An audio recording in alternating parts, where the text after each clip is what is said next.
which will be live streamed on YouTube. Good evening, ladies and gentlemen. Feels like it's evening already, right? Good morning. Glad to have everybody here at the Griffin Center for the special call meeting for the city of Griffin and Spalding County.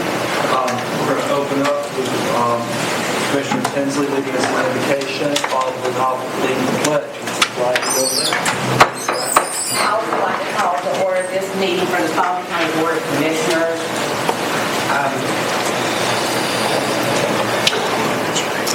Most gracious Heavenly Father, we are here today to ask for your blessings and guidance in the performance of our duties as elected officials. We pray for strength, love, knowledge, and understanding. Help us recognize and solve the problems that are presented. Make our solutions fair and just for the best interest of everyone. Help us to overcome our shortcomings and keep us united as a team to work for the betterment of the city, the county, and its people. Amen. Please join me in the pledge. I pledge allegiance to the flag of the United States of America and to the republic for which it stands, one nation, under God, indivisible, with liberty and justice for all.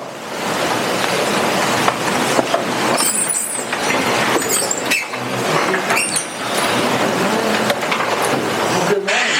Welcome, staff. How are y'all doing today? Right? So, we've asked the staff to come together and discuss service delivery over the last, 9 months. And I think we've come to some opportunities that we can move forward with as a group of veterans in our community.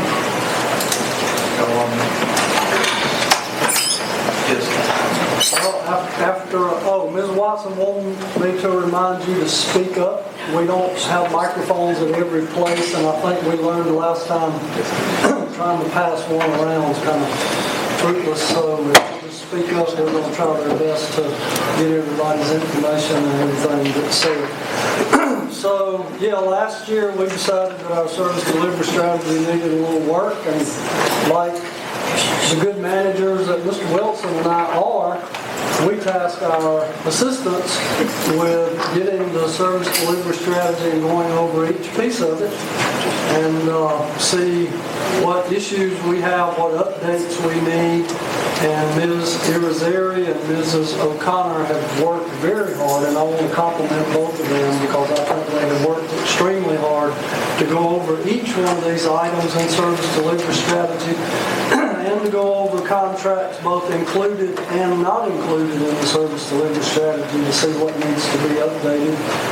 Several of which we discovered were completely outdated and expired. So I guess Mr. Wilson will let the ladies take over from here. Yes, sir. The ladies have done an awesome job. They did get together. They worked together great. We, as a staff of 4, met Monday a week ago, wasn't it? And went over each and every page of this. We still have some disagreements. We have a lot of agreement. And once we go, I think what we're planning on doing is going through each one individually and letting you know whether we agree or disagree, and then move on to those that are going to require input from our elected officials at the end.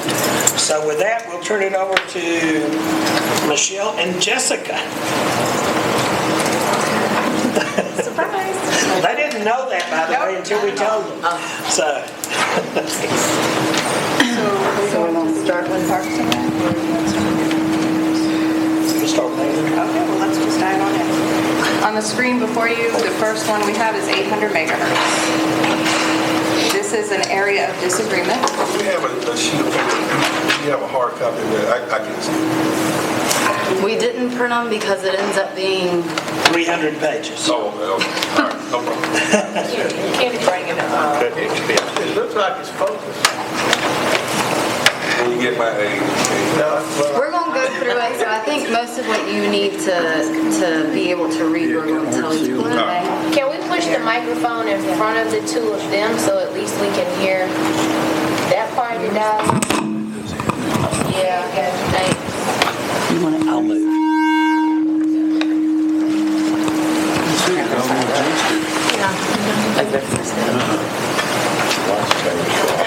Okay, as I said before, we're going to start with 800 megahertz. This was one of the items identified as not agreeing between city and county. The main disagreement on this is the 800 megahertz radio system itself was purchased with SPLOST funds. Everyone got radios. There are 1, 2, 3, 4, 5 tower sites that we have, and the operations of the 800 megahertz radio system itself, the county has had a contract with the city. We currently have a contract with EMS to pay $16 per month per radio that is attached to the system for maintenance and operation and upkeep of the system itself. The city of Griffin buys its own radios and maintains its own radios now, but the tower sites and everything it requires to make the system work is in the county, and the county is funding that through user fees of $16 per radio per month. And I believe you all have submitted a contract back to the county, which the county has not reviewed yet, for payment for non-emergency radios, and that would mean no fire and no police radios, which is the bulk of the radios that the city of Griffin maintains. So, the distinction here is currently in service delivery strategy, we do not have 800 megahertz. It's not listed as a service. Right now, it's under emergency communications, and the city's belief is that that's where it should remain. The radios are part of emergency communication. The systems, the operations are part of emergency communication. So dividing that out, you can if you want to do it for non-public safety, but we believe that the public safety radios should remain under emergency communications because there's no way to be able to contact the police or fire without that radio. So that's our disagreement as staff, which is why we need to bring that to you to decide what you want to do. So is it the city's understanding that this should be a free service that the county provides for you? No, we already paid for it, and we pay for it every single year in our general our taxes to your general fund. So if we pay for it again, you're double taxing city residents. We pay county taxes. City residents are paying county taxes. Right. You pay for this service out of general fund, the overages that you have. So if we again pay for it in user fees, and we're paying for it twice. I don't think that's correct. I don't think that we pay for it out of general fund. I think there was an upfront cost to that that is being defrayed by their user fees as opposed to the upkeep that's being paid for out of general funds. Is it being paid for out of the general fund? 800 megahertz is a department in general fund, and we charge each of our entities that utilizes radio $16 per month, and that revenue goes back in to offset the cost of those operations. Is it being paid for out of the general fund? I said yes. Okay. All right, so the sheriff's department pays for it, and the sheriff's department's in the general fund. The hospital pays for EMS. However, they're a private company. They're not a government. They can't be double taxed. The school system, I think, has a few radios. They're not emergency responders, so they're not covered under emergency communications. So to equate it to EMS, which is a private function, and to equate it to the school system, which is non-emergency, I mean, we're willing to pay for non-emergency electric, solid waste, water. We'll pay for all that because we realize that's not emergency communication. I think the dispute here is that it's not being paid for out of general fund. The county manager, who just said it's paid for out of general fund. The overage is paid for out of general fund. Everything that the fees don't collect. We built the senior center under a SPLOST. And that covered the construction of. It does not cover the operation of, and that's why we have to charge a membership fee there. That's why people have to pay to rent the building. When they use that space, they have to pay, and that helps to offset the cost of the maintenance and operation. However, it doesn't cover it, and we do have to make up for those out of the general fund because the fees don't cover it. basically the same way that, when y'all don't get whatever you need from the electric company, you have to take money out of your general fund to pay for that. So the question I have at this point is, under our previous agreement, was there a set amount of radios that we were contractually obligated to? No, it doesn't have a number in there.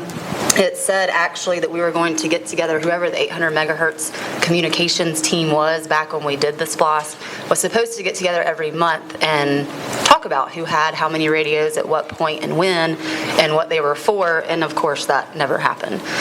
So the agreement that has now expired just says $16 per radio per month. Our audit that we did last year at budget time is a little bit different than what the county shows. We haven't even really gotten into that because then that's when we found out that the contract had expired. So the number of radios can change almost daily. So it's hard to keep up with, and yeah, that's one of the problems. And for the numbers' sake, my understanding is the county thinks that we are obligated to run $85,000 per year based on the number of radios in your county. And then we sent an offer based on non-emergency radios of $37,000 a year as an offer. 37,000 of the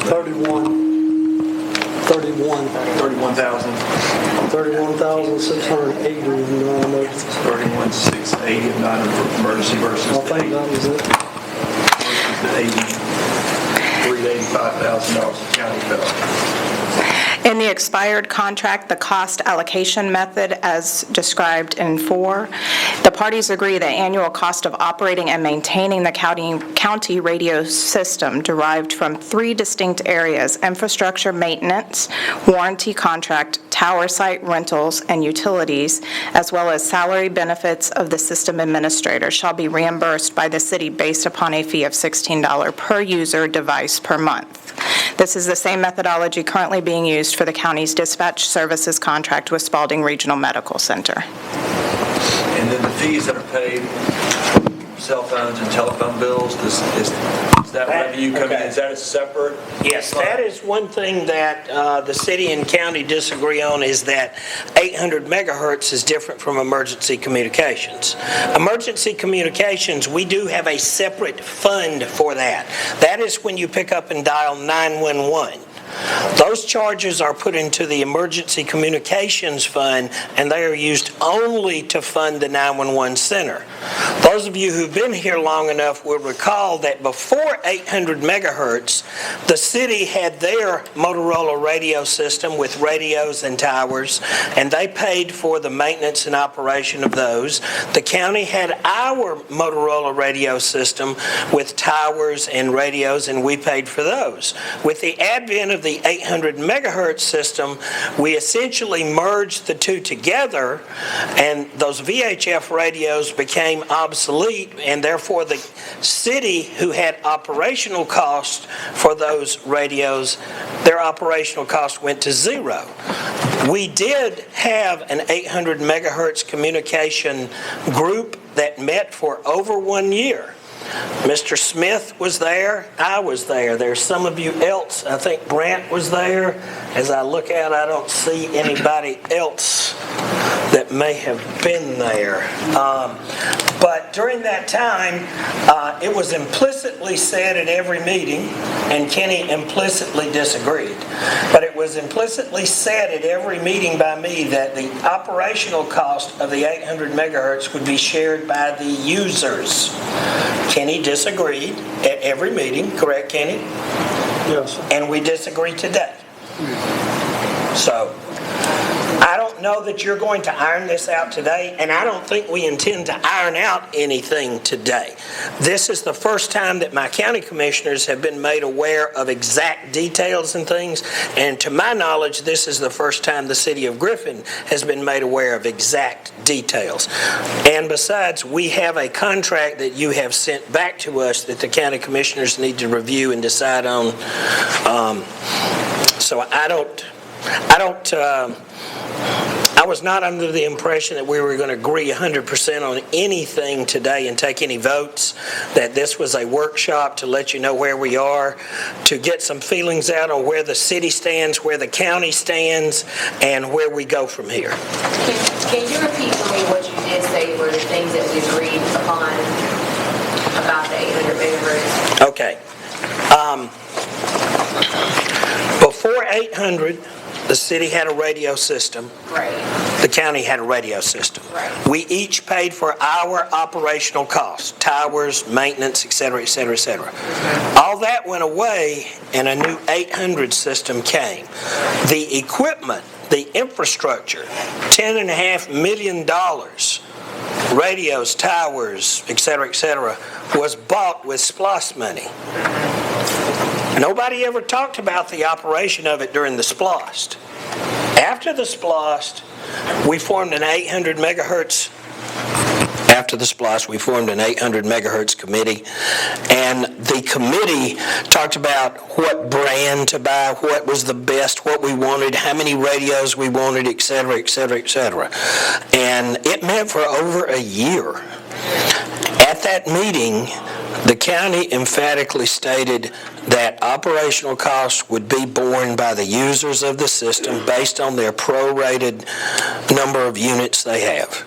So let me just mention, at the point that we asked the community to support it, there was no dialogue about the operation or maintenance of it. It was just, we are asking the community to support us buying a thing, but we have not planned out how we're going to actually use it. No, that's not correct. And we continue to fund after that. Wait, let me give him a question.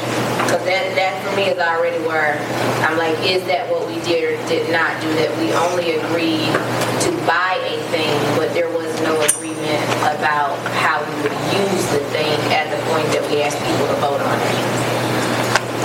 I don't recall a written agreement. There wasn't anything written, excuse me, but the entire conversation and all the roundtable meetings, in which I was surprised to hear you say that Kenny has always agreed that the city shouldn't have to pay for their radios, but I never heard you verbalize that in any of the, I didn't hear you verbalize it in any of the meetings.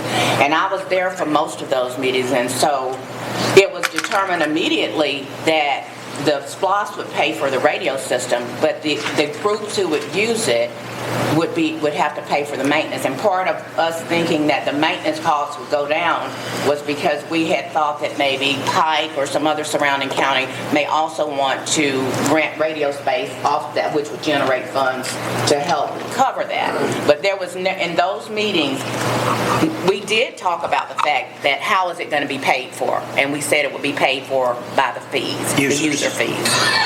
So there was nothing in writing. So no, there's nothing in writing, but go ahead. And I was just going to say, I wasn't, if I misunderstood, I wasn't the only one, because the chairman of that work group, I have minutes where the chairman of that work group took issue with the county's demand that the city pay unit per month, as the 800 megahertz system is a county system, and the city already pays for it in taxes paid to the county.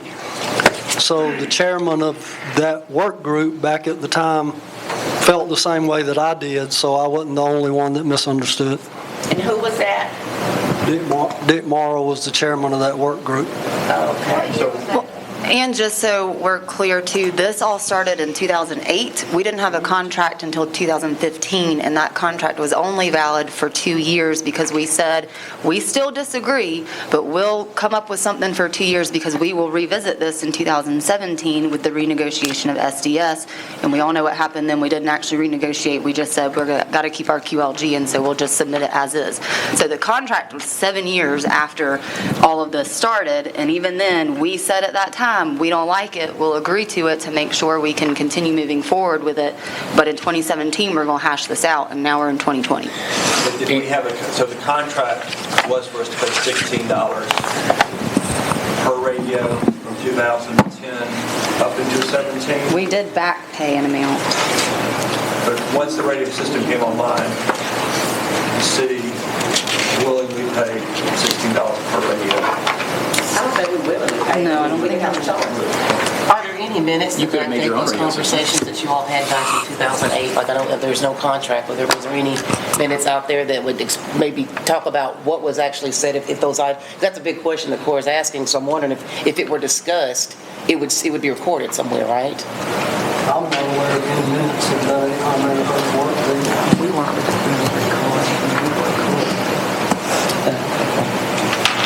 Well, I just say that we know what this is. Let's, we can beat this down. Let's just move on to the next thing. Let's kind of work through this list. Let me say this before we move on, and this may be an unpopular opinion.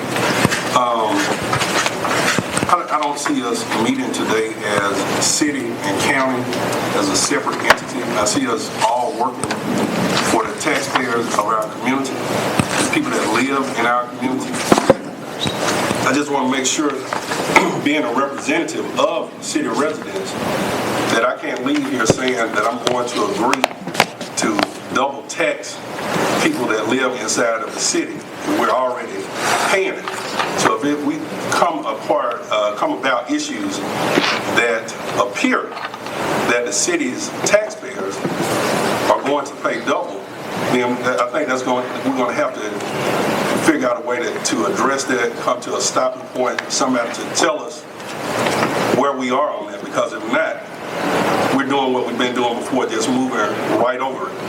If we all need to, I have acknowledged that would be double taxation if we are paying something that our county taxes already paid. If you live in the city, and some of the county commissioners live in the city, well, no, you live in the city, you are being double taxed because the county, you paid it already through your county taxes. Now you're being asked to pay it again. And this is not a city, county, we're at each other. We're just trying to figure this thing out so that the taxpayer benefits the most, not the strain on whose budget or... I'm trying to get information from both.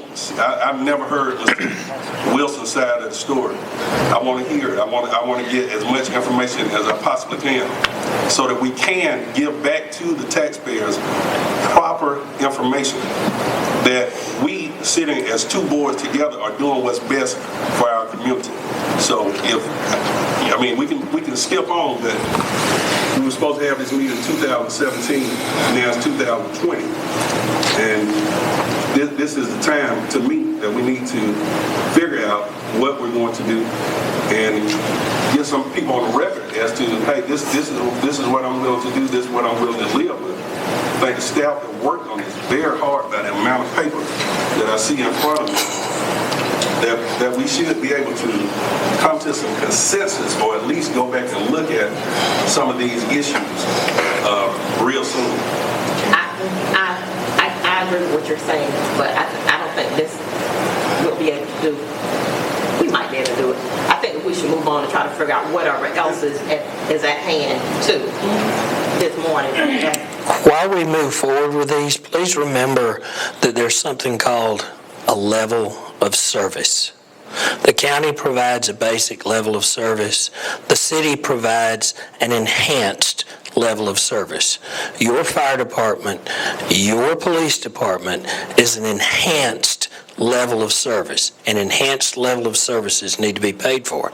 You're not mandated by state law like the county to have a sheriff's department. You're not mandated to have a police department or a fire department. You choose that to provide citizens of the city of Griffin, of which I am one too. When you say enhanced level of service, you're talking about we're not required to have a sheriff department, we're not required to have the other stuff, but our county taxes help to pay for all of that. Correct. Okay. And that's why you have special tax districts in the case of a fire department, because we have our own fire department, we don't pay fire tax. The unincorporated area of the county is a special tax district that pays for the fire department, so we don't pay for it twice. And there may be some other areas, even though I think the fire district is the only special tax district in the county, there may be some other areas in which a special tax district is necessary to avoid that double taxation in addition to the fire district. Kenny, I think you put the nail on the head there. If the city wants to provide their own service, then the city can come up with the funding for their own service, just like you guys have your own fire department, and so don't pay the county for fire services. Right. If the city wants to have their own 18 megahertz radio system, then they can have that, and they don't have to pay the county. If, however, the city wants to contract with the county to use our infrastructure in the city, then we have a greatly reduced rate at doing so at $16 per radio. If, however, you wanted to provide your own or contract with an outside entity, I don't think that they would offer it, or that you could do it yourselves, for $16 per radio. So it's the same thing with the fire department. You're right. It would be double taxation if you were paying for county fire and city fire. But you're not, because you're providing your own city fire. And so that's totally fine. However, let's apply that here and say, if you want to use this county service, then the city also has to pay for that. If the city wants to use their own service, then the city can come up with their own service. The city can pay for their own service.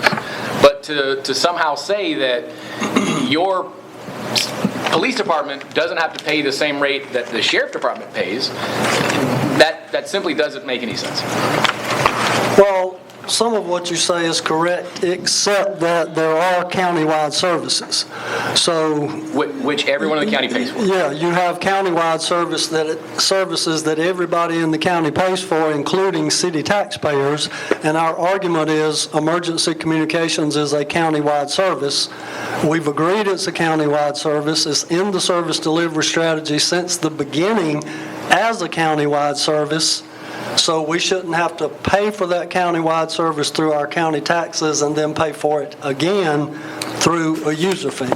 So that, if it's a countywide service, it's a countywide service. But the 800 megahertz system is not an emergency system. Right. The 911 system is an emergency system. Right. So if we look at the big picture, and having a police department and a fire department in the city is not required by state statute, and the city wants to offer us that higher level of service, if they create another police force, they create something outside of what the county is saying, because the sheriff has arrest powers in the city and the county.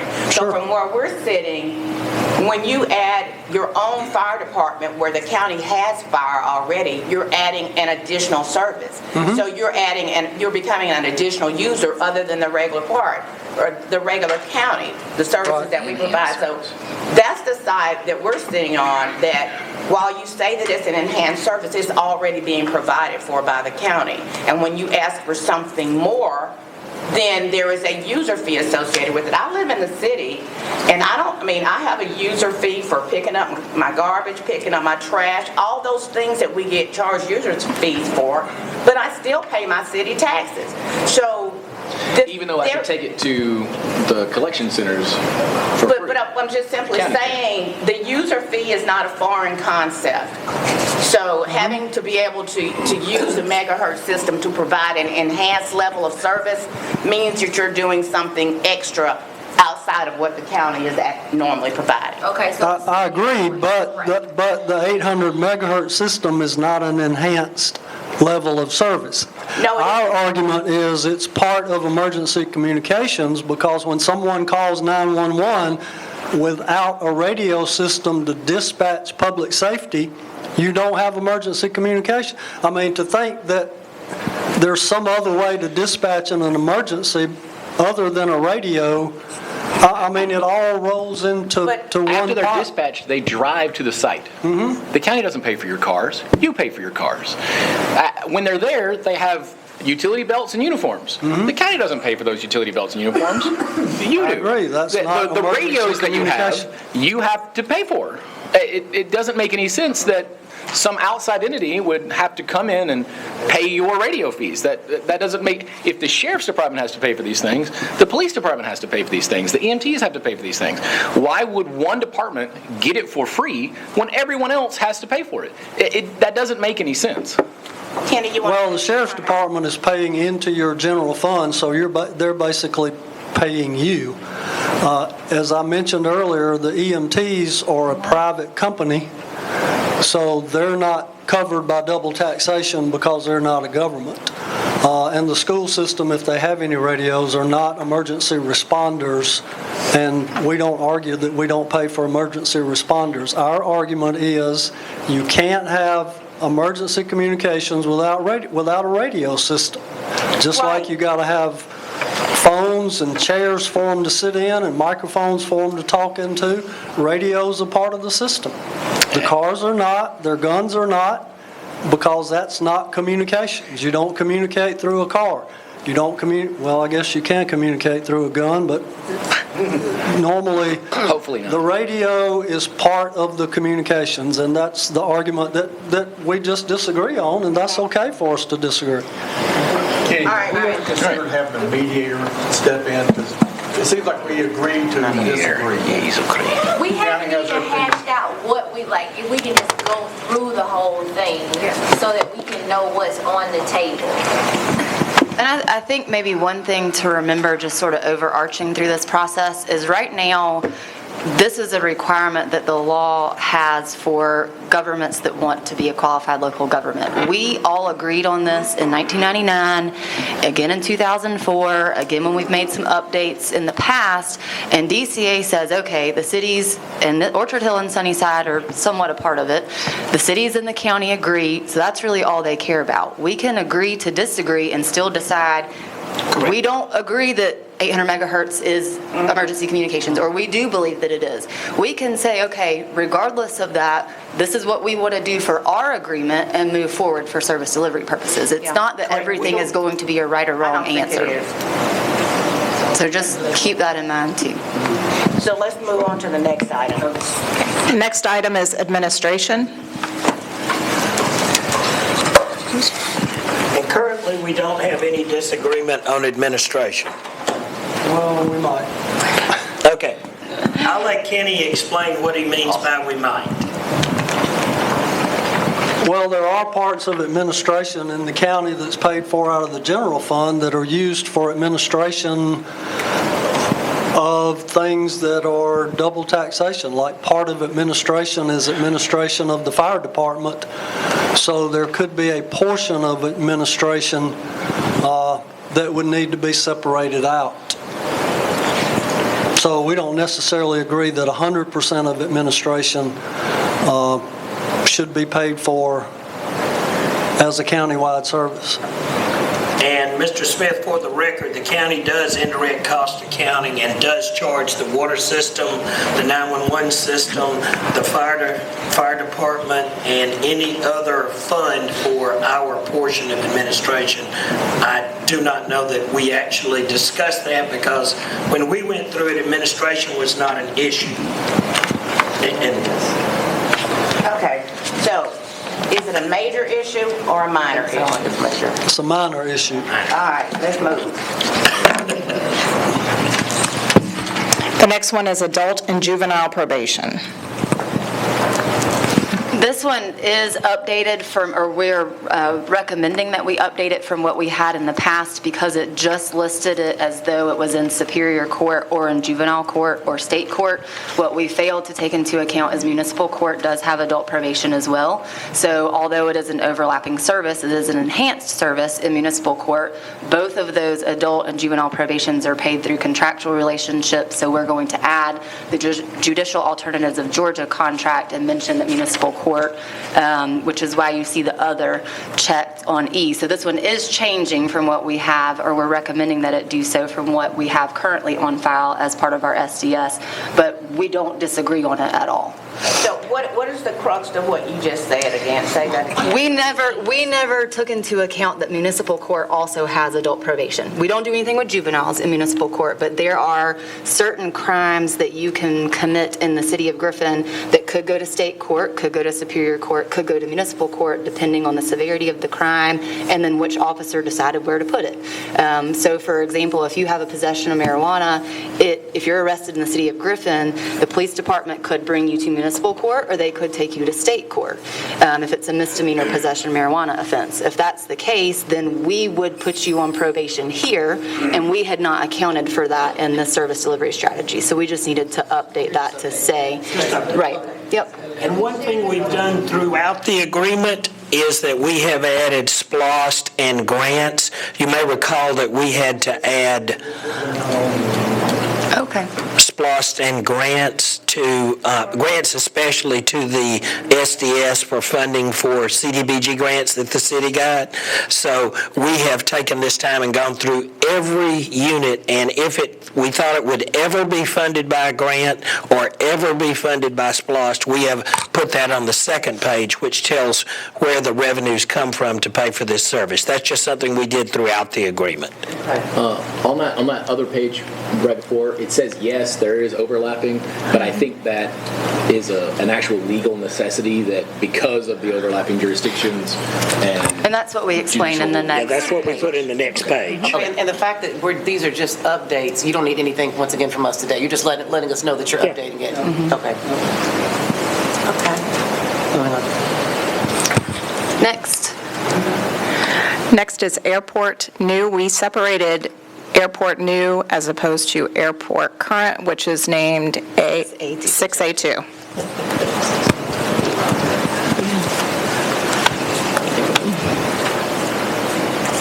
We updated this one as well to make sure that all funding sources and contractual partners were listed.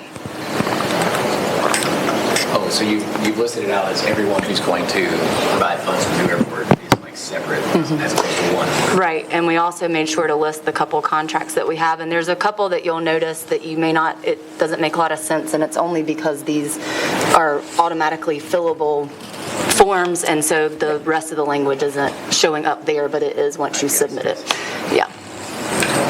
And again, that's because it was decided that all these groups would individually direct fund as opposed to like funding one group that was direct fund. Which is why it needs to be separated from the current, because it is different. Is the annexation listed as one of the contracts? City and county agree that the new airport will be annexed into the city of Griffin, so that's at the bottom. We covered you. This is one of those areas that that the city has agreed to provide funding for, that could have been argued that a new airport is a countywide service, but we agreed through a contract that we would provide funding for that. So just for your information, that's a joint agreement that was never really argued or discussed.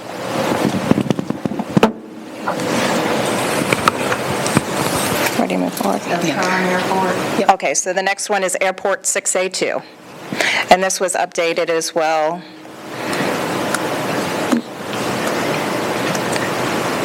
Is it on the right one? I don't know.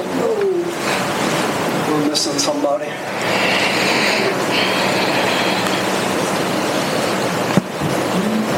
It's very similar to the airport new. It's pretty fast, so. No disagreement. And there's no disagreement with this one either. Just the current airport?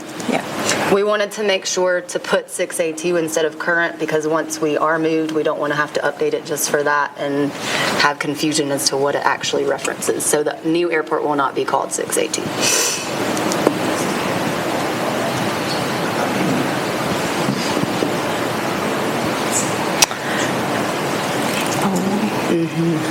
Okay. The next one is animal control. We're trying to make it bigger so everybody can see it better. Can you scroll down? Next. Keep going. The next area is animal control. We have D checked. One or more cities will provide this service in their incorporated boundaries, and the county will provide the service in the unincorporated areas. Spalding County, City of Griffin.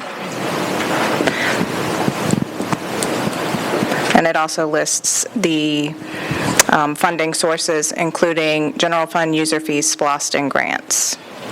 Next page, please. Do we need to mention Sunnyside and Orchard? Yeah. No, because they don't provide animal control. The county does it for them. And the general fund, county pays your fee, and our general fund pays our cost. As you can see there, Along with user fees, SPLOST, and grants. user fees, SPLOST, and grants. Oh, okay. No, I'm sorry. could be some disagreement on this one. Staff, I think, rectified a little bit of that, and it gets a little confusing when you're talking about animal control versus the animal shelter. So I'm not sure if we need to go to the next one and then see what the issues are. The next one is animal shelter. We're good on the animal control. Animal control, there is an issue with ordinances. The county had asked, and I think the city had adopted almost every ordinance that we had except for the spay-neuter ordinance, and the city did not adopt a mandatory spay-neuter, which adversely affects the next service, which is animal shelter. So we ask again that the city consider adopting a mandatory spay-neuter policy like the county.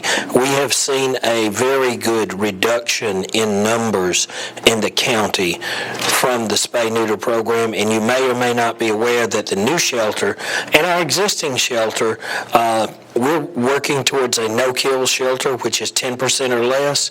Last month, we were at 8.7-ish %, which qualifies us as a no-kill shelter. So is this, we're talking about the shelter now. So the shelter is county. No, this is just animal control. This is animal control. The next service is shelter. Okay, so I just want to make a comment about animal control. I think to me, it's redundant that we do this.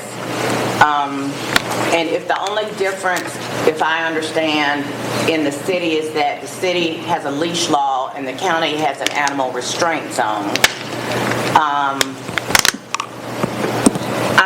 They have a higher level of service than we do, and that is why they provide that. But what is the higher level of service? The leash law. That's what I don't. Yeah, as well as no spay-neuter. As well as not having to spay-neuter. I mean, why can't the county just have one animal control policy? Because the city wants to have their own. Yeah, we don't allow tethering, and y'all allow tethering, so that's another area that we... We'll be glad to let y'all handle animal control. Ms. Gwen, we do not want city animal control. They provide a higher level of service. And By having the officers. And picking up the animals, as well as the difference in the ordinances. The one thing... Okay. It is a higher level of service provided by the city because there are animal control officers that pick up the animals and take them to the shelter. Okay. As well as the leash law being a higher level of service. The one area where we're not straight across the board, where we would like to be, is this mandatory spay-neuter. And as William was saying, over the years we have seen a tremendous decrease in intake of animals, which of course helps with us having to euthanize them. And the numbers that we pick up of animals from the city as opposed to the numbers of animals that are brought in from unincorporated Spalding County, what's the percentage? Do you know? I do not know. Don't know. Well, that's more on the shelter thing as opposed to the actual animal control part. Yeah. Okay. Okay, let's go on the shelter. Animal shelter.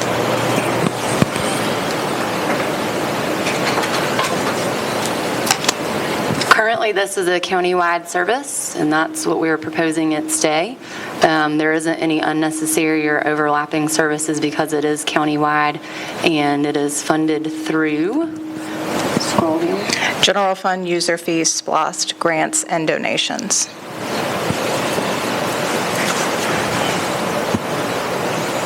Okay, so the only contentious point a little bit on this is there not being the alignment of the ordinances.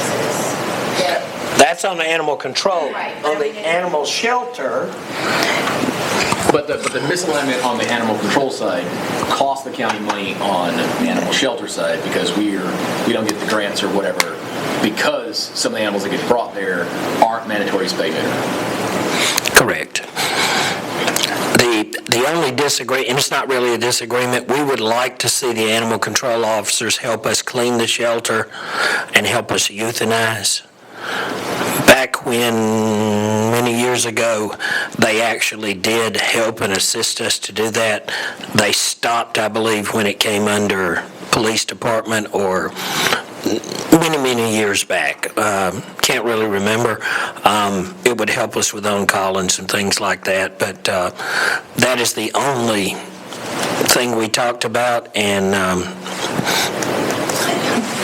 that I can recall. Michelle, Jessica, y'all got any more? Yeah, actually, there was an agreement that the city and county entered in 1996. It was a 5-year term that was to expire in 2001, where we did agree that we would clean and help euthanize animals. However, it was voided by the SDS in 1999. The state came in and said, y'all can't do that. It's a countywide service. You are being double taxed. They told us that. Our 2004 agreement shows that that contract was voided and that we couldn't do it that way. So if we're going to go back to that, it is not a countywide service, and so we're going to have some duplication and possibly double taxation. So we disagree that we should be doing that. It's a countywide service. The state agreed with us in 1999. I don't know what has changed to now make it okay. So I mean, I guess the thing that the county would like to see internally is just as we're moving forward, is for us to put some emphasis on looking at the ordinance. From what I understand, they would like for us to adopt mandatory spay-neuter. I know when Chief Yates and I brought this to y'all in 2017, that's when we did adopt the tethering. We have put the mandatory spay-neuter in there to mirror the counties, and y'all weren't interested in doing it at that time, so it is something, if you're interested, we can certainly rediscuss. But that's, I think, where we stand with those right now. Okay. Do we know how much that costs us in grants, et cetera? No. It doesn't really cost us money. What it does is when there's multiple, the volume of the animals. So do you have any numbers of how many animals that are euthanized? We do. About 100 animals a year or 1,000 animals a year? We do have those statistics, and I can provide them to you, but I do not have them here. We have the numbers of the intake as well, and that's what I was saying. Through the years, since there has been the mandatory spay and neuter, we have seen a decrease even in the intake of animals. But when it's all said and done in terms of city animals and county animals, you had the percentage of how many city animals have to be euthanized versus are adopted versus county animals that have to be, I think when you start looking at We do know how many come in, how many coming in from each. but the animals that are euthanized are not chosen because they're city or county. It just depends on other factors. Things like that. Correct. Yeah, once they're in the shelter, it's just an animal. It's not city versus county at that point, because it's a countywide service. Yeah. And we're fine with that. It's, Yeah. it's, We ready to move forward? The next area is archivist. Is it not? Yeah, it is. No, I mean, in the just tell them that it's a new service that we're adding. Okay, this may be a new service that we're adding. There were some things that we changed around. Yeah. Archivist was not in there, but we did fill out a Form 2 and add it to this, to the SDS, because there is an agreement of the funding sources for the archivist. That there is an agreement. There is. What is that? The current agreement is between Spalding County and the City of Griffin. Effective dates March 26, 2013 through June 30th, 2023. 50-50. That's the city archivist or is there a county archivist? Well, she is the joint archivist, sir. archivist. She is a city employee, but it is jointly funded. And the facility is located in a city building.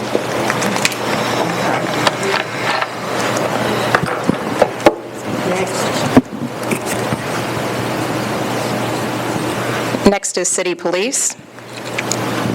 This was not an addition. I do not believe there was any changes to I this. think this one was fine the way it was. We did add Grants. to the funding sources as well as SPLOST.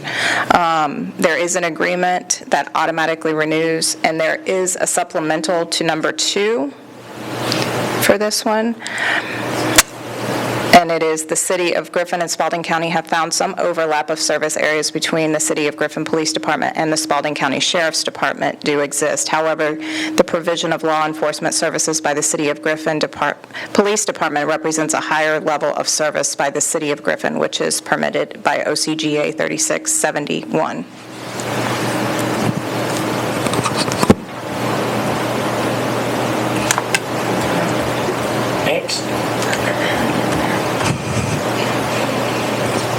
Next area is code enforcement.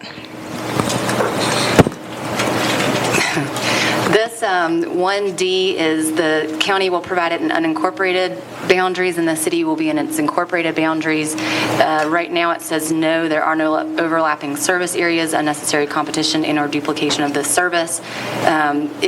That can remain that way if the code enforcement is paid for out of user fees from the county. If they do have to supplement it with general fund, then we would argue that there is a double taxation issue. So they are saying that it is paid completely from user fees from their code enforcement, so like fines and forfeitures, so that it's not right now any kind of issue with overlapping.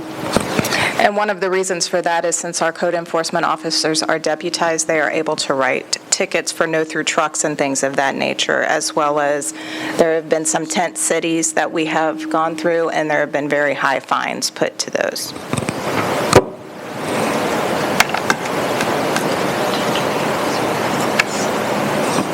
Next area is collection centers. Service will be provided countywide. Yes, we did identify overlapping service areas, which we will give justification for. It's paid by general fund from Spalding County. Sorry, go ahead. This is another one of those that the city would consider a minor issue, since we do provide curbside service that is an enhanced level of service, but we're also paying for this out of our county taxes with their general fund. So we are paying for a service that we're not utilizing. The argument is, well, you can utilize it. So that could be an issue if we wanted to raise it. Plenty of city folks use the collection.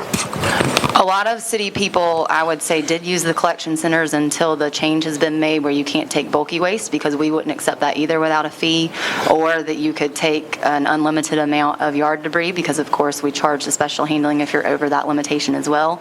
But with that recent change, I would say even less city people will use the collection centers. So, I mean, we can't know right now since that change just occurred, but monitoring that over the next few months, I would say you're going to see a sharp decrease in city residents that use that service because of that change. You dump your trash at our transfer station, or do you take it straight to the landfill? We do both. We take it to both the transfer station and the landfill, depending on which is more economically feasible, and they charge us a per tonnage fee. Yes, sir. County residents, by the way, also have to pay for the bulky items too and things like that. So we're providing the same service no matter where you're located.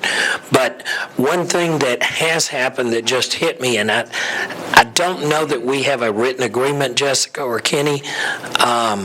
The county allows the city to provide curbside service in the county where you are. It's an agreement Valid until where we're adjacent under garbage collection. Yeah. Okay, it's another service, so we'll talk about that. Form two. Another form. Okay. Next one is cooperative extension. This is a county-wide service. There is no overlapping service areas, and the funding method is general fund, USG, Board of Regents, UGA, and USG is University Systems of Georgia, and there is a current agreement for that. Next item is coroner. It's county-wide service, no overlapping service areas. It's provided out of the general fund. Next area is Correctional Institute. Sorry, I didn't realize they weren't keeping. My apologies. I'll slow down. No, you don't need to. Okay. It is a county-wide service, no overlapping areas of service. The funding methods are general fund, State of Georgia Department of Corrections, grants, and SPLOST, and there's a list of all agreements and contracting parties regarding inmate service details. And if you see an ending date that looks like it's expired, it's because it has an automatic renewal, so that's the ending date for the initial term. It's not that they're necessarily expired. And ours does automatically renew after the June 30th. It's with the budget year.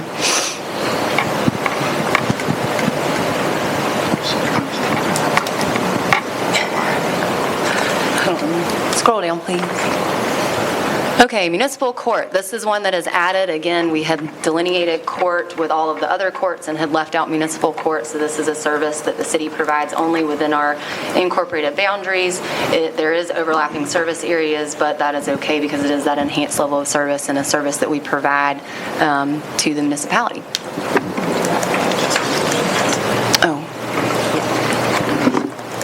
The one thing that we did note is that there are some concurrent jurisdictional issues, which means that those cases could be, some of them brought in municipal court or state or superior court, so that's why it's listed as the justification for why it's overlapping.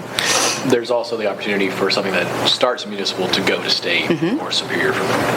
And the next one, of course, is just the other courts that we have. We are adding accountability court because that is new from the last time we did an SDS arrangement. So accountability, superior, juvenile, state, and probate are all countywide services, and there is no overlap of services since they're countywide, funded out of general fund, grants, fines, user fees, and SPOS.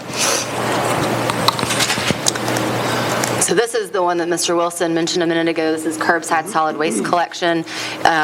It is other. The first four sometimes don't work for us because we do have contractual arrangements outside of incorporated boundaries or unincorporated areas. So this is one of those. We do have a contract for this service that goes until, if you'll scroll down, please. 2056, and we fund this out of user fees. This is our enterprise solid waste fund, and that contract was executed in November of 2006 for 50 years. Next area is the detention center, countywide service. We do have yes checked for overlapping service areas. Funding sources are Spalding County and City of Griffin, general fund, SPLOST, grants, and user fees for Spalding County, jail add-on fees, user fees, general fund, and SPLOST for City of Griffin. There is a current contract or agreement between the Sheriff's Office and the City of Griffin for the detention of these inmates.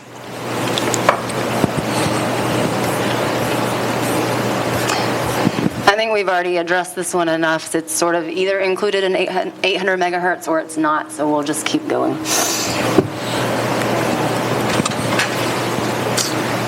I have no.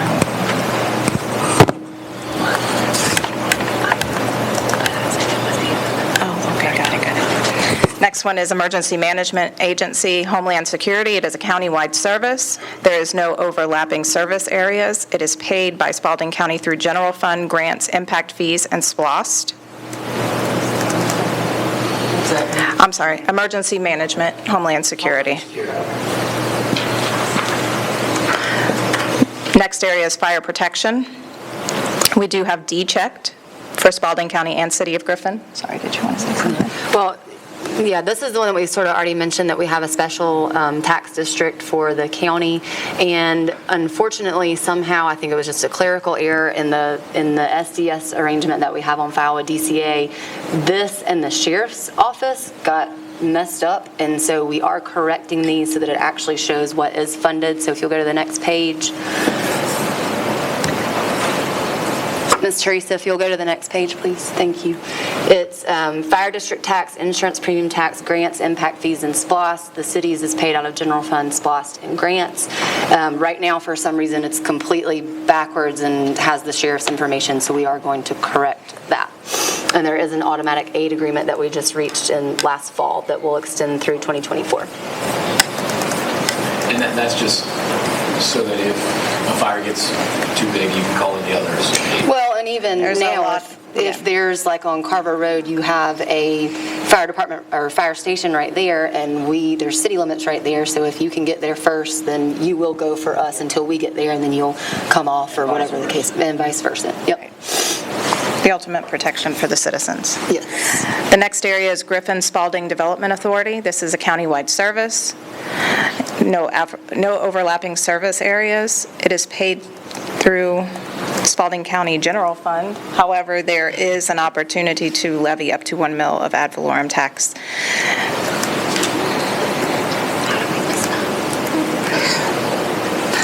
Next area is Health and Human Services, countywide service, no overlapping service areas. Funding sources are general fund, SPLOST, and grants by Spalding County. And Health and Human Services are provided in accordance with federal and state law. The next area is indigent medical care. It is provided countywide. No overlapping service areas. The funding source for this is a hospital trust to fund indigent residents of Spalding County healthcare. Do you want to speak on that? You may, those of you who have been here like Doug and I since rocks were soft, but you may recall the sale of the hospital generated trust funds. Those trust funds are used to pay indigent health care up to a limit of $1 million per year. And under the agreement for the sale of the contract and any future sale in perpetuity, whoever purchases the hospital has to cover any and all indigent costs above that $1 million. We're very, very fortunate to have that. There are some counties that pay in excess of $2 million a year for indigent health care. And that's in perpetuity. In perpetuity.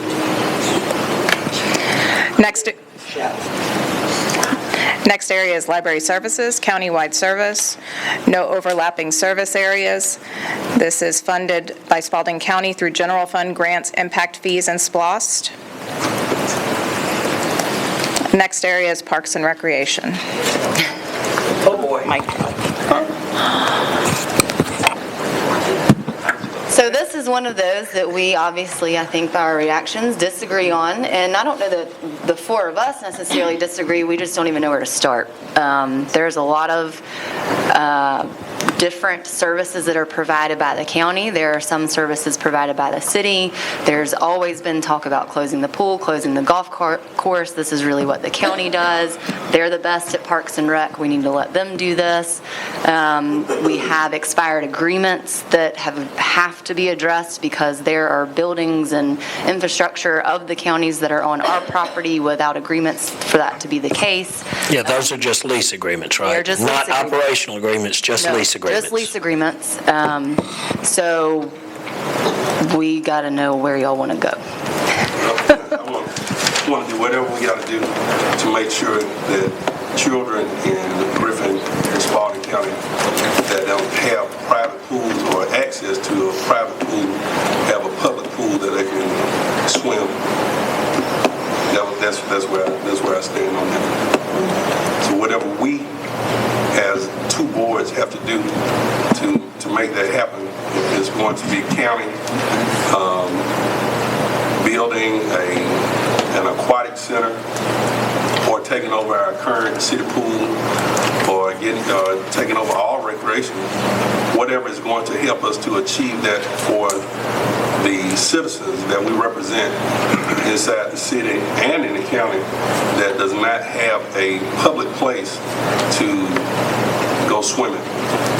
That's what I'm in favor of. Well, the county, of course, is, per our last law, is obligated to build a aquatic center, and we're moving forward on that, although it was sort of last on the list of things to do, so we're doing all the other things from the SPLOST first. So that said, that is moving forward. So at some point in the future, there will be a county aquatic center. And just to note one thing, the current arrangement that DCA has says that this service will be provided countywide, which then makes it, number two, the answer no, that there's no overlapping service areas. If we keep it as E, the other, then the answer becomes yes. And the way we're currently operating doesn't really match what our SDS shows, because we do have some parks and recreation, because we have city park, because we have pocket parks, and because we have the pool and tennis courts. So SDS currently shows that it's a countywide service, but we don't really operate that way. And so this form that we're showing you now is what we've sort of filled out, but then didn't really fill out because we need y'all's input. Well, I mean, I think it does overlap. Both of us provide parks. Both of us provide recreation opportunities. Of course, it overlaps. Ms. Gill, what input exactly were you all hoping to get from us? What are we trying to establish? Well, I mean, we need to know if you want to keep the pool open, if you want to keep City Park, what about the golf course? We have pocket parks. I mean, there's all kinds of different options that you have as a board. I think as staff, we believe that the county does a great job with Parks and Recreation, and that they should do that because that's what they're best at. So we would like to give it to them. We know that there are some concerns about where to put the pool. There's still not really a place for that. We believe that City Park is the perfect place for that. We have looked at a couple areas there and believe that there's some opportunities at City Park. They already pretty much run the majority of City Park, except for the golf course. The tennis courts and the playground equipment is more passive. There's not really a lot of running that has to be done without any maintenance. The Parks Department does for the city, and the operations, there's not much of that besides cutting grass. So we don't believe it would be much more in addition to what the county already does in Parks and Rec, and so we'd like them to take that as negotiation for some of the other stuff. I want to do everything to keep the recreation pool open, especially even though, like Ms. Griffin said, we know that the citizens voted for the Aquatic Center. That seems to be last on the list, of course. Okay, can you hear me? But Speak up, Holly, come on.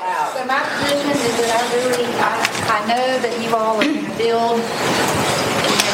Speak up like you're Okay, fussing at Bill. so you're going to build the aquatic center, and you just stated that it is last on the list, and I thoroughly understand that. And as far as recreation on my behalf, keeping the pool open is on my agenda because we don't know how long it's going to be. You said sometime in the future, but I want us to do whatever we can to keep this pool open, whether it's, if you are in agreement to taking over the pool services or City Park.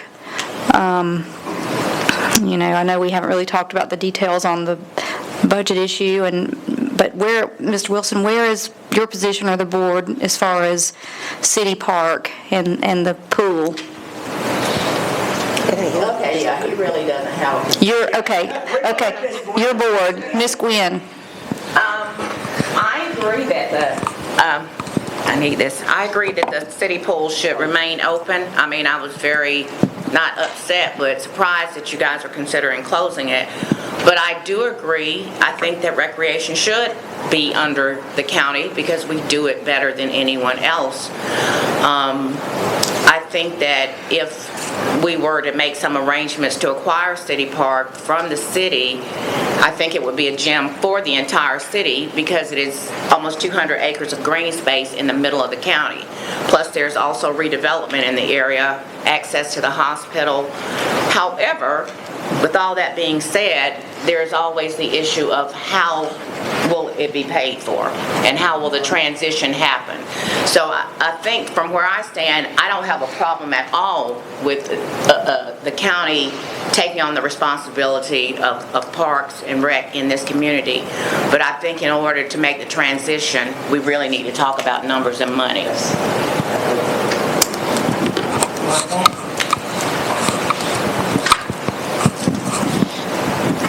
The current city budget for City Park is around $480,000. We realize that most of that goes for the golf course, which is a losing proposition. The county, when we discussed this last week, we talked about LOST funding, which is a part of service delivery strategy. We currently estimate about $100,000 per point in lost. So, as we've said, without any lost funds to fund this, the county would be looking at a minimum of $200,000 to $300,000 to take over that 180 acres and maintain it to the level of which Spalding County maintains our parks. So I don't know that we're going to get anywhere on that today, but that is, as county manager, my opinion of City Park. Did you say $200,000 to $300,000 is what the county would anticipate? I'm just looking for the number. Okay. If the city closed down if the city closed down the pool and the city closed down the golf course, then the costs are about $280,000 a year. If they don't do that, then it's over $400,000 a year. So if the city is interested in us taking over the city park in its current incarnation, then you're looking at around $400,000 a year. If the city changes the city's arrangement with City Park, if it closes its golf course and it closes its pool and then wants to transfer what's left over to the county, then you're looking at about $280,000. I'm confused. I don't understand. I'll say it again. So right not now, that we need you to there's say a it golf again, course right. and there's a pool. Those have additional cost. If you look at the total cost that the city is currently paying for all the city park stuff, the golf course, the city pool, it's over $400,000 a year. So if the city were to try to transfer to the county, the city park in its current incarnation with all the stuff it currently has, then it would cost the county around $400,000 a year ish. I mean, obviously, those are rounded numbers. If, however, the city were to, the $280,000 number is if the city, before it transfers to the county, closes its golf course and closes its pool, then, of course, those yearly costs go down. And then if they transferred it to the county at that point, then the cost of the county would only be about $280,000 as estimated by staff. Again, those are squishy, soft numbers. Yeah, I don't really see that. I don't see that, and I'll explain why. It's because if the park becomes the property of the county, then it is certainly not our place, I don't think, that it's in our plans to run a golf course. So the golf course would automatically be changed into some other sort of passive recreation area. And so those expenses associated with the golf course are not going to be in any budget form other than the maintenance for maybe cutting the grass and whatever else we would be doing with that. But so I don't see where the difference would be in if the city closes it. And I mean, we're here, we're all politicians. I totally get it. It is just an awful bad thing if the city closes the golf course. It's been being that forever, and that's why it's still open. And as a county commissioner and we do recreation, I don't have a problem with making that statement that there's just no money to be made there. There's golf facilities in the community that people can use. It's a money drain.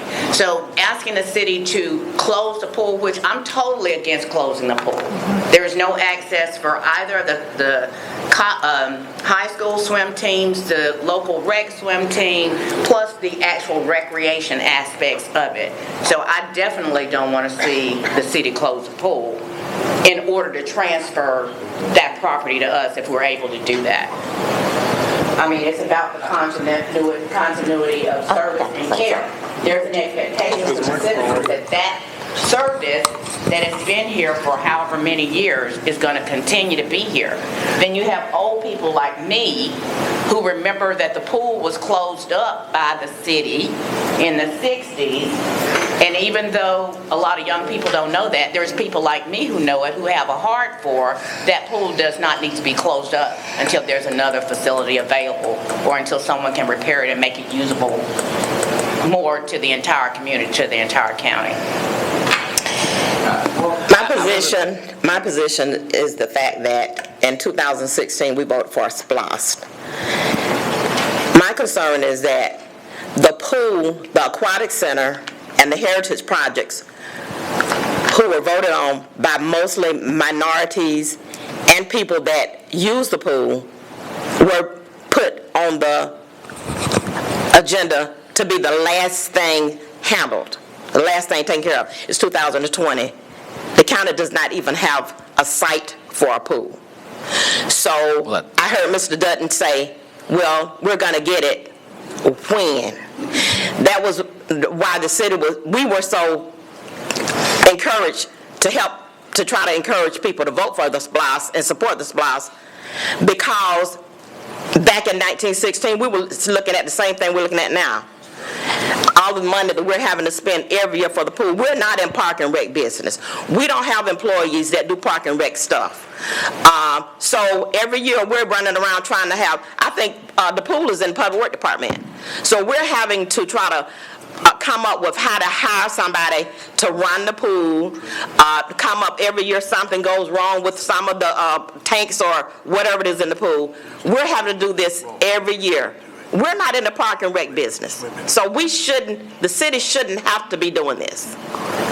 And every year, for the last few years, the conversation has come up, well, last year we opened the pool. We paid to open the pool. And my understanding was that by this year, the county will be in a position so that they will have someone to be able to manage the pool to do whatever else. We're still in the same position we were in last year. You know, so I feel like, it's my opinion, that the county should be running the pool if it stays open. Because we're not able to continue to do that. And I don't feel like we should have to, because I feel the sponsor was countywide. In 4 years, I feel like that y'all should have been able to figure out something. In my earlier statements about the closing and the cost estimates, that was not a value judgment or in any way indicative of what my opinion about the pool or the golf course and their futures would be. I just want to point that out. That's simply the numbers we were talking about. That said, I'm not trying to be glib when I say this, but there's a city pool and a city park. So to say that the city is not in the business of running parks and pools is simply not a reflection of the reality of the situation. There is a city pool and there is a city park.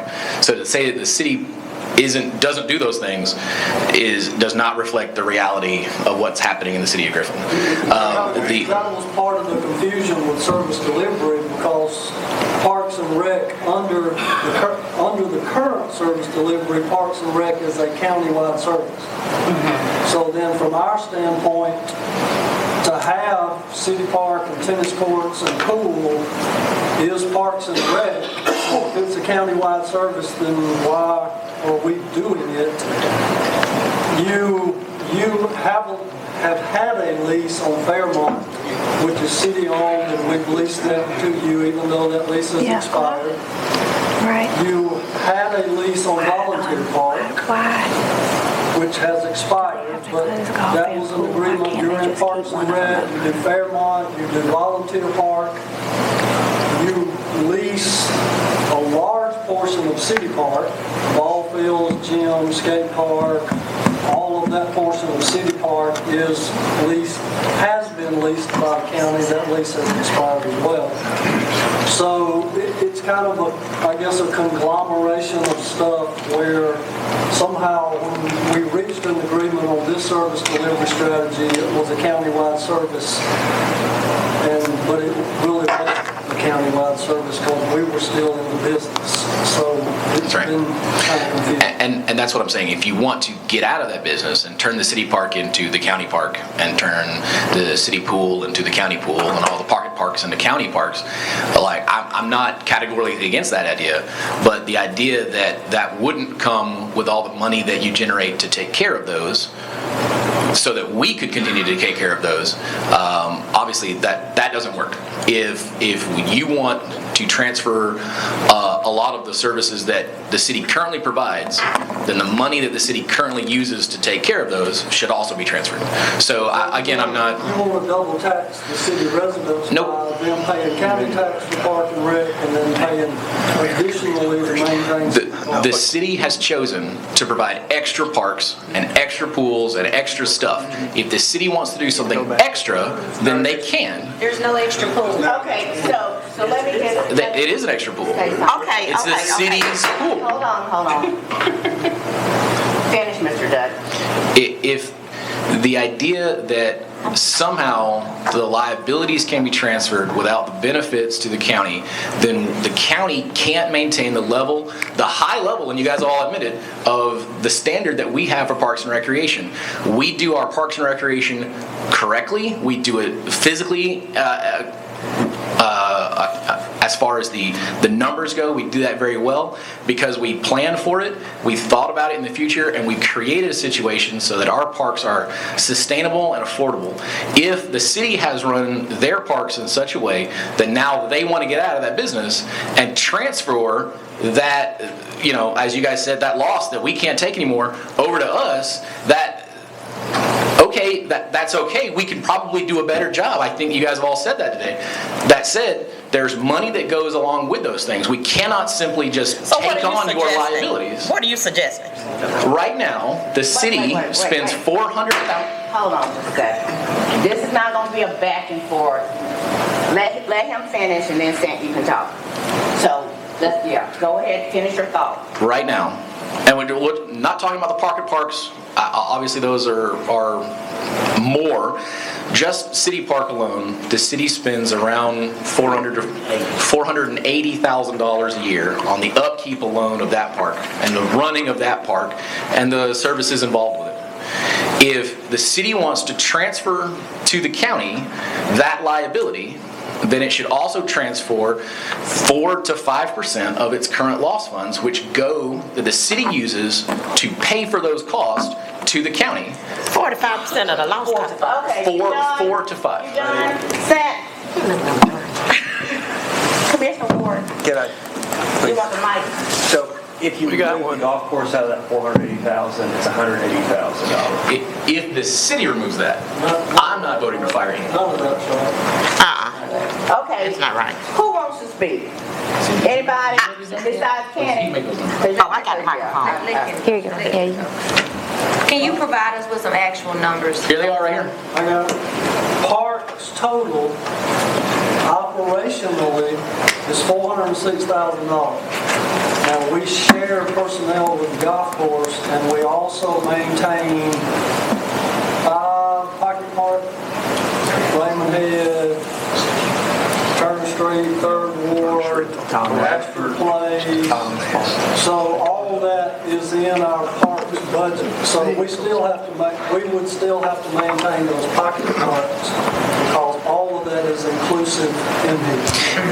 If you maintain the pocket parks and there's still overlapping levels of service, if you want to get out of the parks business, then you have to get out of the parks business. That's not true. We can have passive parks that are not parks. So you can't have some parks, you just can't have all parks. We can have passive neighborhood parks, yes. Because we're park and recreation. We're not, It's just green I mean, if space. someone has a community park across the street from their house, that is not recreation. It's green space. How does the park that has slides and playground equipment in the 3rd Ward differ from the park at Fairmont that has slides and recreation equipment? It's the same park. Maybe it's smaller, but it provides the same level of park and recreation that the county parks do. I want to refer to page 252 of the City of Griffin's fiscal year 2019-2020 capital operations budget. There's a line item specifically for City Park.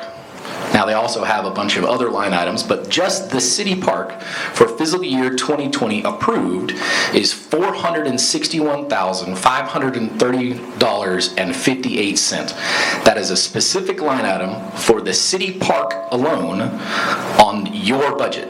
It's not the city park alone. So this is an incorrect budget that you've released to those citizens. Incorrect. Okay, so you've made a mistake in your budget. This is not what this meeting is about, okay? It's not about. I'm getting called out as a liar. I'm reading from your budget. No, you feel like you're getting called out as a liar. Nobody has lodged anything against you. I'm just So saying. you're hurt on your own. It includes pocket park maintenance, personnel for pocket park. It even includes landscaping in the islands downtown because our parks personnel do the upkeep on those. So that includes a lot more than city park. City parks. It's parks. So to get down to the bottom line here, if we were to take over City Park, Are you saying that the city would not contribute anything from your budget? We would not be getting anything? From the lost fund, we're not getting anything? Is that what I'm hearing? Or is this room for some negotiation? That's not my decision. What I would say from a staff perspective is it would be double taxation on the city's citizens if they pay again for parks and recreation because it's a countywide service. So if we did not do this, you're willing to shut it down, basically? No, I mean, That was not, I don't think that was even an idea of shutting it down. My concern is about the fact that the city is continuing to bear responsibility and to pay for the pool when the SPLOST was obligated to build an aquatic center. Okay, and that's possible. I mean, I think the whole idea here is that, we know that if this works out, we can still have, if it works out between the four of us, to have the aquatic center at City Park. However, but we're concerned about, what funding we're going to get from you all if we were to take over the city pool. I mean, just the one reason why I wanted to Take over the city pool. I think you're mixing it. If the reason we had this discussion about closing the city pool because you guys are supposed to open an aquatic center. Right. So once you open an aquatic center, we possibly will close the city pool. There's no possible in it. That was our intent. So we would close. So you're not going to ask us. So you've already said you're going to close it anyway, basically. If you open the pool, Whenever y'all do get the aquatic center. Right. when you open the pool, you're not going to ask us for any more money because we closed our pool. Now, what I think what Rita is saying, and what I agree to, is that I know there is no number formula for deciding what your lost collections are, or maybe even your host. I don't know if host has anything to do with this, because, I remember from the last SDS agreement that we got our guy to tell us what we thought we should get, and he said you should get all of it. And you got your guy to tell you what to get, and he said you should get all of it. And then here we are in the middle. However, if the city has felt that the reason their justification for whatever it is that they won and lost or they collect and lost has been because through recreation they do provide a higher level of service, and I agree with that, because when there was no park except for Dundee Park, there was a city park. That's why it's here, and that's why they have provided recreation. I'm not like blowing the horn for the city, but let's explain why it is what it is. Yeah.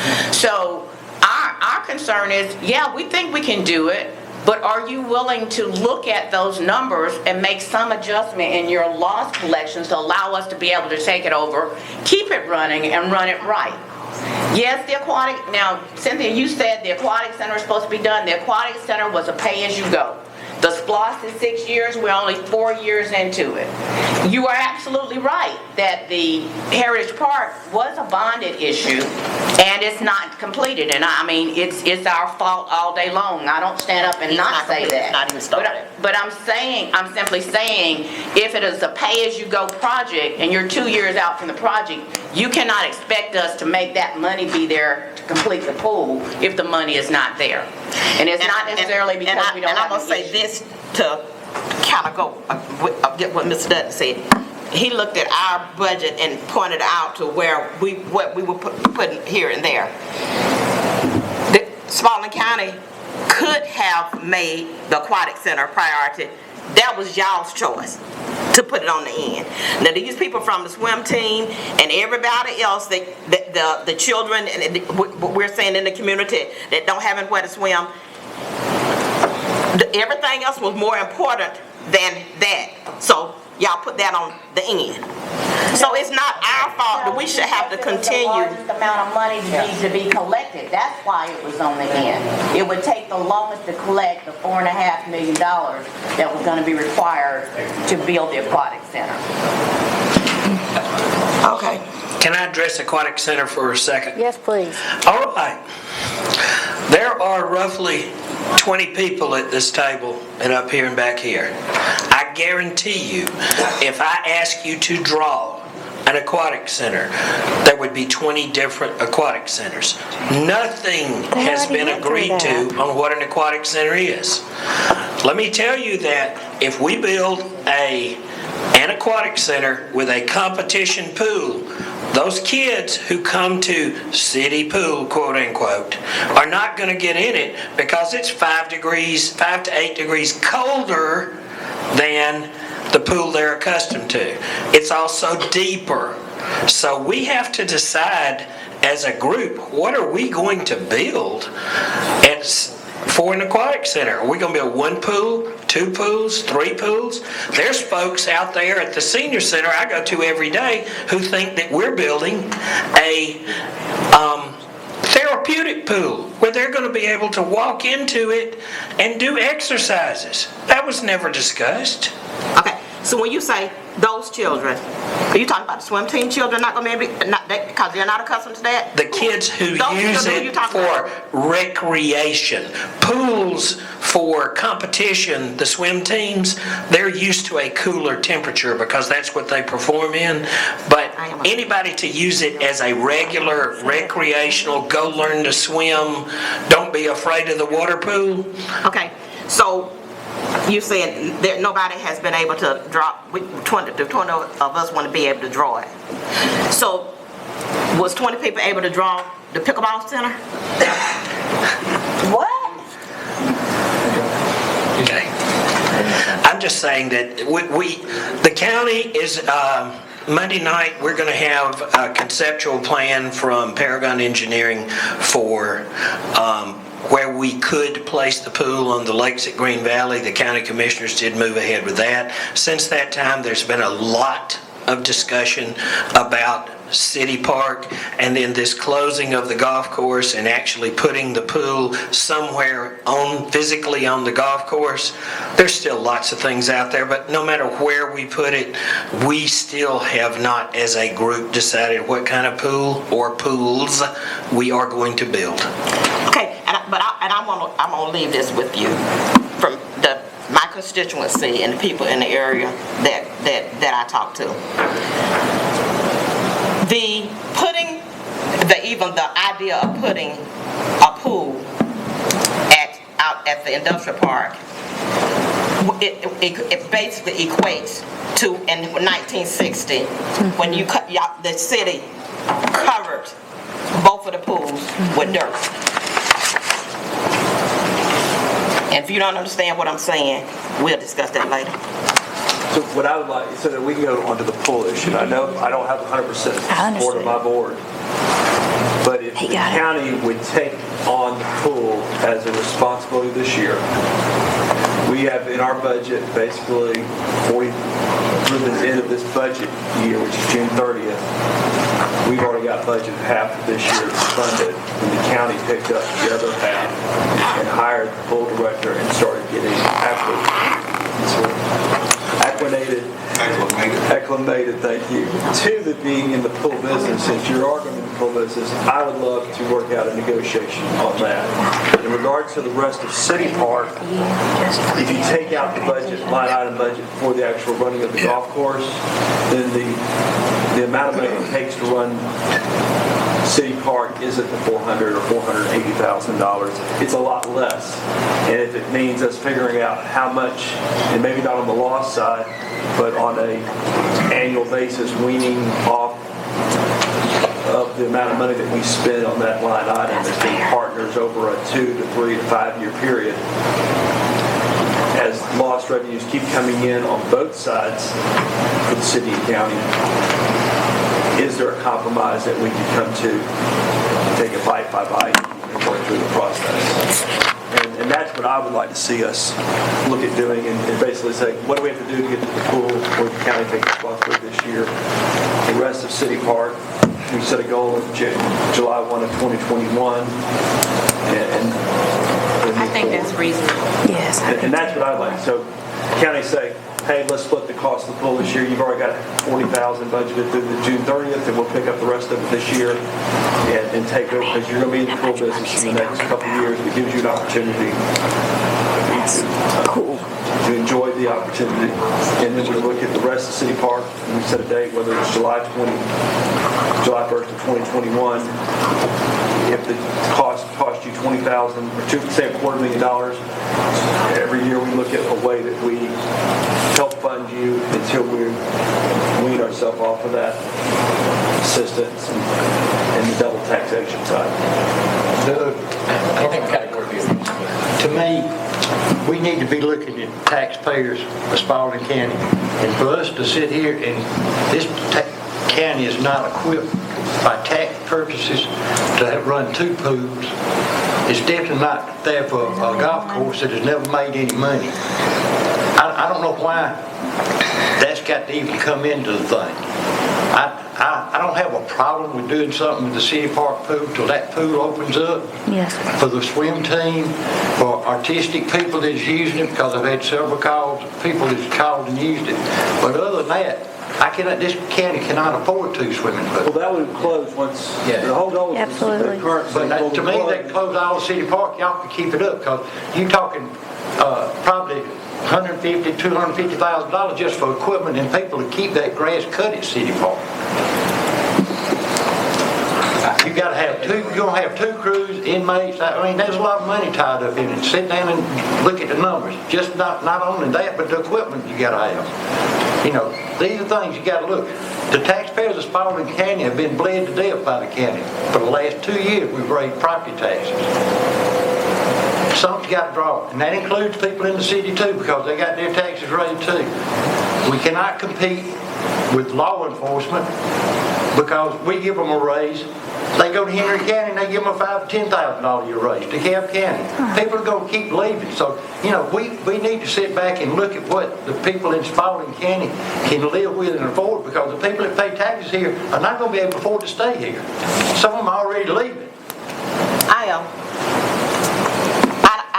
I don't think that, I think the thing about the park and stuff was just kind of discussions that's been thrown around. I don't think this is something that we're just trying to get y'all to do. I think the only thing that we're trying to get y'all to do is to take over this pool, because the county should be responsible for.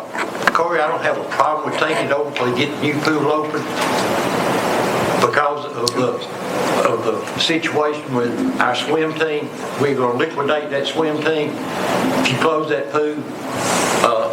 There are quite a few artistic people that are coming using that pool. I don't think we should be able to sit here and cut those people off. But for this county to sit here and say that they're going to run 2 pools is wrong. They've already set a price on what it's going to cost. We're swimming out here at $8 per person, and that's supposed to pay for it. The people in the county. So to move on with this, can Right. talk about recreation? Can we move to, is it okay with you, Madam Chairman? Let's move on to the next. So then, well, no, my question is, how do we follow up the conversation about the pool for this year? Because I don't want to, I agree we need to move on, but I don't want that to get lost into what we said it here and then we don't revisit it. So are we saying that we would want to have a meeting about that? Y'all want to exchange emails? What's the expectation about having discussion about the pool? Because it's almost pool time. I'd like the county to take over the pool, and if the county's going to do that, I'm willing to share the money, and if the board here would be willing to do that, the county take that burden of responsibility. So I don't expect an answer to if it gets done today, but when should we? Because the pool gates need to be open very quickly to even see what needs to happen for the pool to actually open for the summer. It's not we can decide in June how to fund it. We have to decide now so that it can be prepped for summer. I don't know if the county's going to be ready this year for taking over. I mean, maybe next year. I can't see us being ready this year. And I don't see that. I see that we just as easily could be ready. Just like y'all are at the gate, we'll be at the same gate. So, I mean, I would love to see if the city is, if you're going to open it from June to July, you have to fund that. And even if you have to fund it in the next year, you still will have to fund that. So if it's a point of, do you want the county just to take the pool over this year, then are you willing to forego the funding that you were going to spend anyway to allow us to manage the pool this year? Yes. Yes.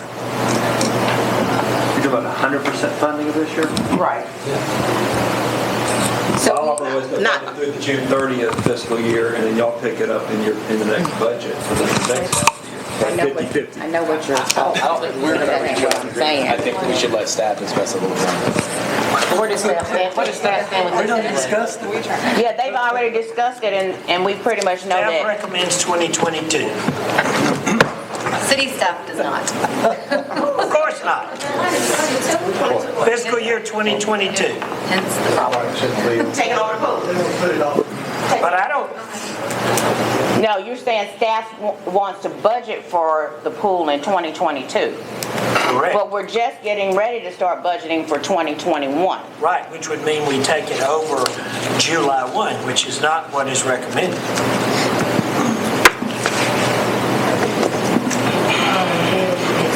Oh, so you're saying that we would budget the next year? Correct. So, you know, So they would have to- anticipate a new pool being ready for another, or 2 years. For at 2 to least, 3 years, Rodney. Let's be realistic. We can't even agree on where we're going. Yeah. So based on Rodney's question, you would be willing to take over the city pool at about the time that you anticipate having the aquatic center open? Right. no, take over paying for the city pool. Even though the discussion was there will not be 2 pools once the aquatic center is open. So that still means we need to continue to front the pool basically until the aquatic center gets open. That's what it sounds like. Well, I think the county needs to make a decision on what kind of pool we're going to build. Because I'm telling you,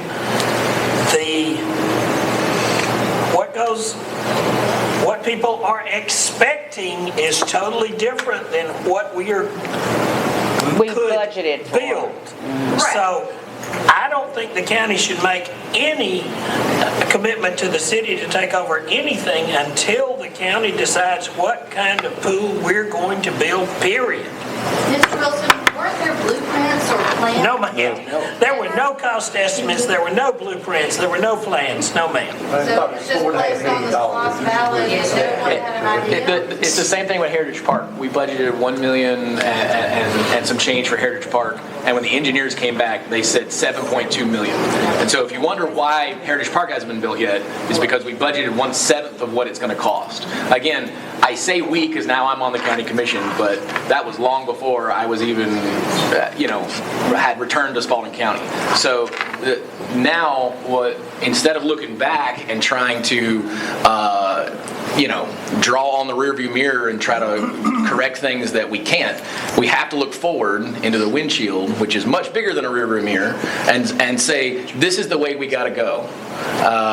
We got to look forward. Hey, stuff happened in the past, and that's in the past. But if we want to actually get where we're going, we got to look forward. And where we're at is folks saying, well, it wasn't done correctly. I agree.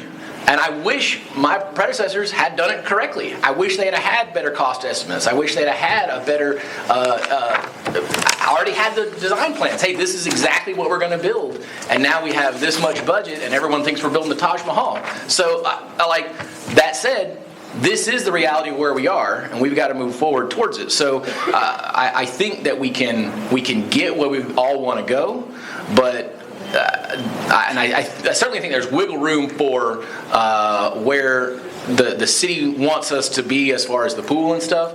But the idea of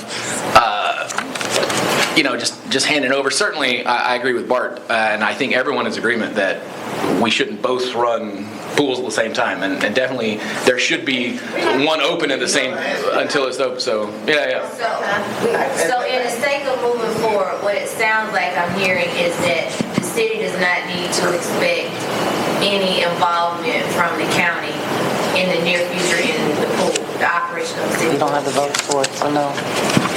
We don't have the vote. Okay, let's move on. All right, let's move well. Okay, but that's a part. Next is planning, zoning, and building inspections.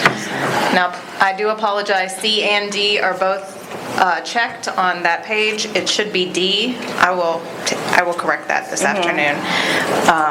One or more cities will provide this service only within their incorporated boundaries, and the county will provide it in the unincorporated area. Spalding County, City of Griffin. Overlapping service areas, yes. And then we have the funding sources listed. So we're good there on that Another one? one of those double taxation issues for the city. If they are paying for their planning, building, and zoning out of general fund, then they're double taxing our residents because they're getting all of their services through the city. It at one point could have been covered by only user fees, but since they've entered into the Charles Abbott agreement, it's not anymore. So this is a minor issue for us in that there is some amount of double taxation on city residents with planning, zoning, and building inspections. Not a huge issue, but What's minor. Charles Abbott? You are building contractors and their plan review and the official, Brett Haynes, and the planning Building tech. inspection. We contracted them. Okay, so I'm just trying to understand about the double taxation. So 70% of the fees that you obtain from permits and plan reviews and those kind of fees that you take in for planning, zoning, and building inspections now go to Charles Abbott and Associates. That's how you pay them for their services. So the 30% that remain do not cover the amount of expenses that you have in that department. So you're having to supplement that with your general fund. What amount you are supplementing is in a double tax to the city because we're also providing that service to our citizens. They're not coming to you for that service. That's not correct, is it? Don't we cover planning and zoning We with our fees? covered before Charles Abbott. We have not done the full accounting yet for fiscal year that just ended, fiscal year 20. But it's going to be close, but we'll have to see what the exact is, because when you give them 70% of the revenues, it does take a chunk out of the revenues that we receive for community development, which may mean we need to increase our fees, which we can do. Okay, so I guess I'm looking at that because in the past, the Planning and Development Department has made over 100%, around 200% of what it costs to run that actual office. And now that we're working with Charles Abbott, you're saying that we're in the hole for running planning and development? We might be, we haven't done the full accounting yet. So we don't know if we do. We don't know what percentage. We think there's a small percentage that we don't cover. But we have not been covering the cost of planning and development through general funds in the past. Correct, in the past. All right. We've only been doing Charles Abbott the past 7 months. Okay. You know, that's brand new. All right. And so if there were in the hole, we'd probably raise fees to cover that. Correct. So there's not a double taxation. Correct. Okay. Next item is Public Works. We have D selected, Spalding County and City of Griffin. We do have yes checked for overlapping service areas, and we do identify the funding sources. No contention. This is another one where we do say there is minor issues depending on what all Public Works does for the county. If there are certain services that the city is also performing, then the work that's done by the Public Works Department of the county only in the unincorporated areas would be double taxation for city residents.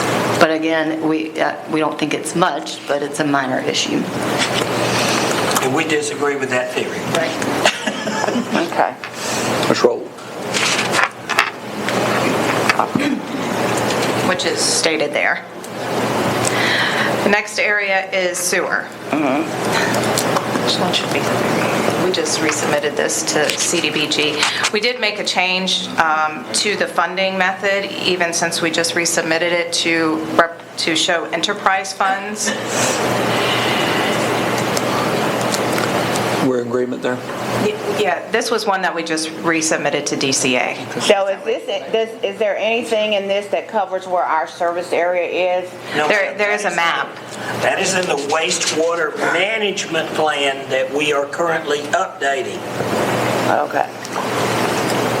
And that's being done jointly? That's being done. There's a map in service delivery. It's being done jointly and It'll be a rollover this year, both our budgets, because we just updated both our plans, plus we're having to deal with sludge management also. so it'll probably be this summer before the plan is finalized. Okay. Next item is stormwater collection. This is C. Yeah, that's the map, part of the map. It's a very large map. C is selected for this one. One or more cities will provide this service only within their incorporated boundaries, and the service will not be provided in the unincorporated areas, and that is City of Griffin. No overlapping service areas, and this is covered through stormwater utility fees. That could be one of the areas where the Public Works question comes up, because the county has to deal with stormwater, I assume, through Public Works. So We don't have a stormwater program. you don't have a stormwater utility, but you have issues when it rains, Oh, yeah. which is stormwater, so Public Works, But I'm saying we I don't. assume, handles stormwater. You can go. Next item is street lighting. And this is D, Spalding County and City of Griffin. No overlapping service areas. Funding methods are listed on page 2.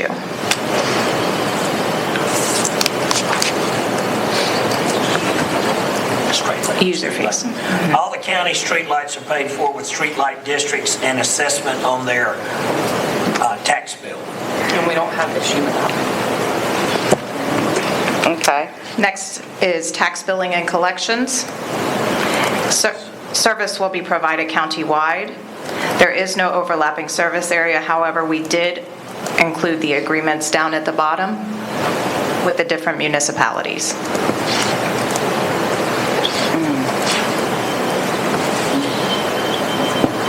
Next.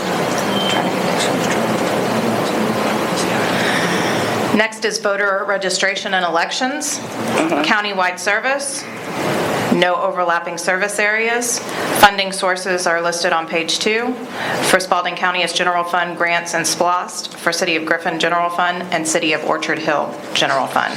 And copies of the agreements are there as well.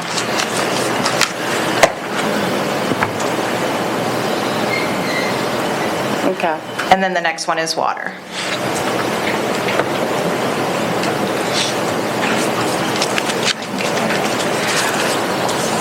We do have other for water, and I believe there are some agreements circulating and some discussion around that.